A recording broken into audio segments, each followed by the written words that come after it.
All right, we're here, guys. We are here. It is time for, by default, the biggest game of the season. Tomorrow, in 25 hours, the Seattle Seahawks will be taking on the Dallas Cowboys in Dallas. Now, I I'm looking forward to this one. I like our chances, but nothing about this is going to be easy either. So, this game, last time we went down to Dallas, it was last year in Week 16, which was kind of a playoff game for both teams because whoever won that game would have a chance to make the playoffs, and whoever lost it was out. We won. We beat the Cowboys in a game where honestly I thought we had given up on the season, and we played like it for most of the year, and somehow we won anyway, which was kind of an indictment on Dallas more than it was a compliment to us. But that was last year. We also played the Cowboys in Week 3 this season in Seattle. Took care of business there pretty cleanly, 24-13, and 7 of the 13 was in garbage time. So that's a pretty good couple of games to hang your hat on going into this week. But the question is, what has changed? And I think the answer is quite a bit. So looking at this game, what have the Cowboys done to make themselves better since we beat them in Week 3 and we beat them last year? The most obvious thing to me is just that defense, which was good in Week 3 this year. Their defense started out the season good. I don't want to say they were bad or anything. I mean, they had a good game against the Panthers, the Giants. Their defense honestly played okay against us. They weren't bad, but they have become elite since then. They are one of the 5 best defenses in the league. When they have Sean Lee and Jalen Smith and KVE all on the field at the same time, that is a formidable group of linebackers. They cover well. They play the run well. They can get some pass rush, although that's not necessarily the strength of their team. They built a really strong secondary around, Byron Jones and Chico Awuzie, I think his name is. So they have really built something in Dallas on defense that I didn't necessarily think they were going to be able to do. I didn't see the players. I didn't see the scheme that I thought you needed to have one of the best defenses in the league. But suddenly, a bunch of the guys that they have just all of a sudden started working out. KVE was a great first-round pick. He's had a good rookie season. Jalen Smith, who was, by all metrics I was able to find, he was dog shit last year. He looks good this year. He's an athletic monster, and that's something that's not going to be fun to deal with. And Awuzie has been one of the better corners in the league this year. So, to me, it's that defense that shut down the Saints. It's a defense that played the Colts tough, although they ended up getting their ass kicked in that game because their offense was bad. It's a defense that has really, really put some skins on the wall as the season has gone on. But that is going to be the primary challenge in this game. And the other is, look, I don't know how much it's made them better, but Amari Cooper is clearly better than any receiver they had before. I mean, my God. He's talented. He's playing well. He's done big things since he got to Dallas. He's put up numbers. I'm not convinced it's made their offense that much better because you see the games where the offense is just like, 0 points against the Colts. And the Colts do not have that good of a defense. There's no way. That should be okay. I think they scored 14 points against the Titans. Have a good defense. And that was, I think, Cooper's first game, so maybe that's not so bad. Their offense didn't look that good even in the game they won against the Saints, so it's not like he's turned them into an offensive juggernaut at all. But getting a guy like Amari Cooper to be your number 1 wide receiver and not having to lean on guys who just aren't that good, that has to be a big deal in this game. They have a legitimate number 1 wide receiver now, somebody who can make multiple plays in a game. The guys they were leaning on previously, like Gallup and Austin, they might make 1 or 2 plays in a game, but counting on them for any more than that was a reach. So they're better than they were when we beat them in Week 3. I know that. So are we. If you look at us in that first month of the season, I know everybody says, hey, the Cowboys game was the game where the Seahawks started to find themselves, and to a certain degree that's true, but if you look at those first 4 games, I mean, we lost to a bad Broncos team. We looked bad against, admittedly, a really good Bears team. We barely beat the terrible Cardinals in Rosen's first ever NFL start. And then sandwiched between all of that, we had a pretty good game against the Cowboys. So I think we've gotten better too. I mean, our offense has gone from being competent at running the ball to now really, really good. Our quarterback has found his efficiency. I think he threw like 3 picks in the first 2 games of the season, and he threw 3 picks in the 13 games after it. So we've definitely improved on offense. Defensively, I think the pass rush has gotten a little better. I think we have some guys who have stepped up. Having a guy like KJ right back helps because he was not there to start the season. But both these teams are doing things better than they did last time we played. That's the best way to put it. So I'll say right now that this Dallas Cowboys defense does probably pose a problem for us because we don't have dominant receivers who we can completely rely on right now. Everybody loves Doug Baldwin, and I know Doug Baldwin's going to go out there and play well, and as long as he's healthy, he's going to play fine, but he's not the Doug Baldwin that was, a magician of getting open like he was a couple years ago when nobody could cover him. That's not the Doug Baldwin we have right now. And obviously we love Tyler Lockett because when Wilson throws to Tyler Lockett, good things just happen. Touchdowns happen, big plays happen, pass interference happens, all this good stuff happens with Tyler Lockett. But he's not an Antonio Brown or A.J. Green type receiver who can just completely take over a game. Baldwin used to be that. He's not that now. So our receivers against that secondary, it's like, ugh, that could be a challenge because they've got good corners. They're playing good, secondary football in Dallas right now. And look, we got to be able to run the ball against a team that's really good at stopping the run. They've had really good play from their linebackers over the last several games. And the good news is Mike Davis ready to go, Chris Carson ready to go, Rashad Penny ready to go, DJ Fluker ready to go. And that's all exciting. We needed all hands on deck. It looks like we're going to have them.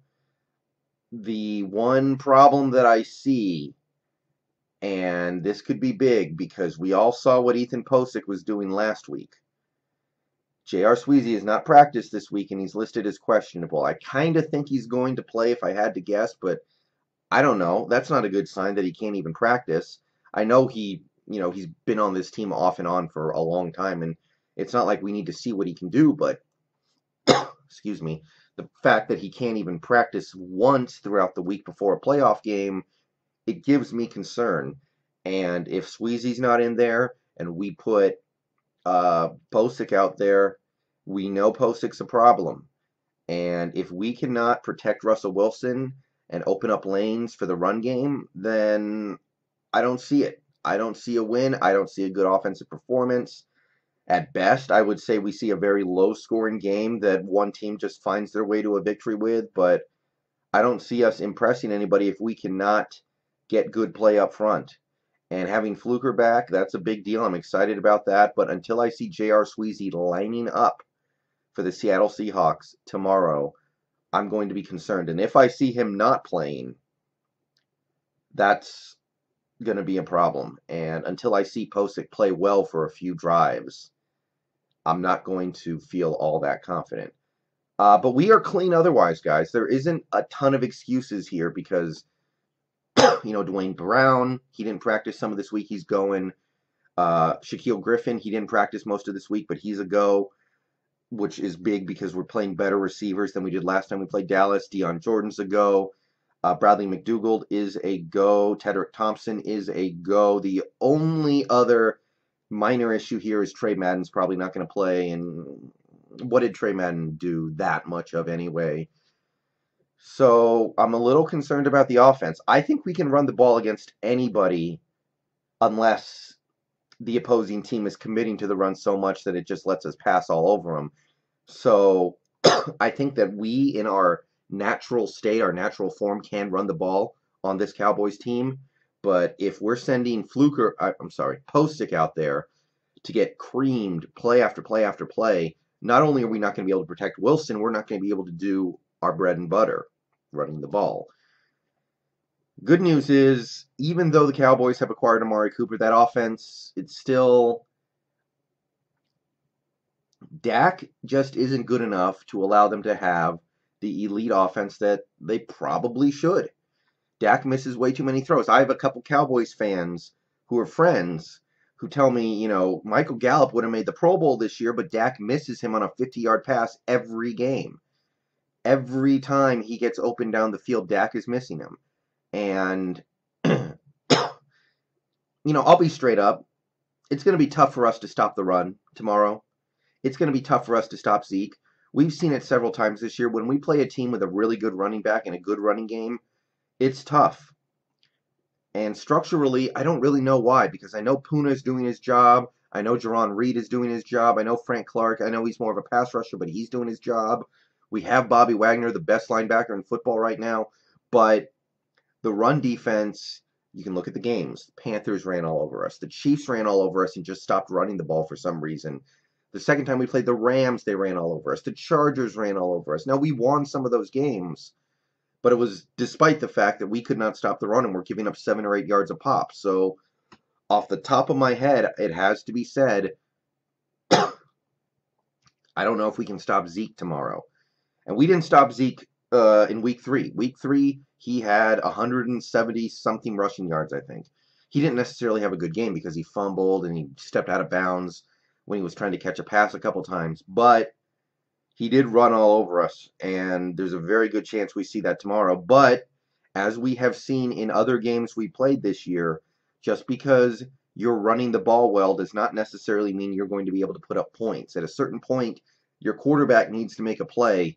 And, you know, when we played teams like the Panthers, Cam played well, but he also made just enough mistakes to where they didn't put up enough points to win that game, even though McCaffrey ran wild on us.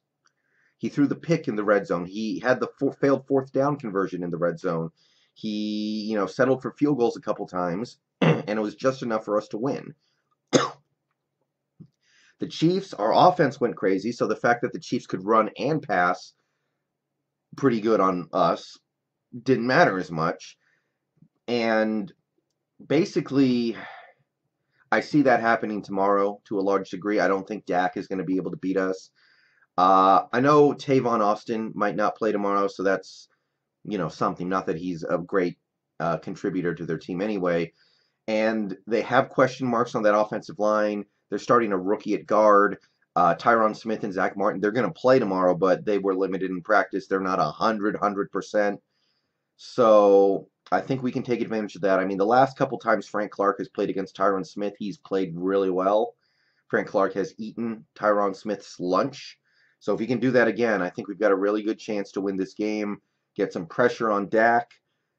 It's funny that I'm actually talking like this because I remember a few years ago when Dallas had the best offensive line in football and it was an impenetrable wall. And now it is what it is, where I actually think it's something we can take advantage of. But, yeah. So it's going to be tough. It's going to be close. It's going to be a tough game. It's going to depend on a couple of little things. It's going to be like whether or not J.R. Sweezy plays. It's going to come down to whether or not Doug Baldwin can get open. It's going to come down to whether or not we can hit Lockett for that one or two, mostly one big play on top of whatever else he gives us. So I'm not overly confident, but I do feel good about this game because I trust our offense more than I trust theirs, even in this matchup. Because at the end of the day, even if the Cowboys have success running the ball on us, which I think they probably will, you need your quarterback to make some plays if you want to put up enough points to win a game against, in most games. And I don't think Dallas has that. I think Dak is going to make some mistakes. I think he's going to leave some points on the board. And I think that leaves us with the opportunity to win a low to middle scoring type game. I feel good. Not amazing. I will feel much better if Sweezy's out there. And if not, then we have some stuff to overcome. But we will work to overcome it. All right. That's your Dallas game. Let's get excited. Go Hawks. successful season. Let's just make it a little more successful by winning a playoff game and seeing what comes next. 60 minutes. See y'all later.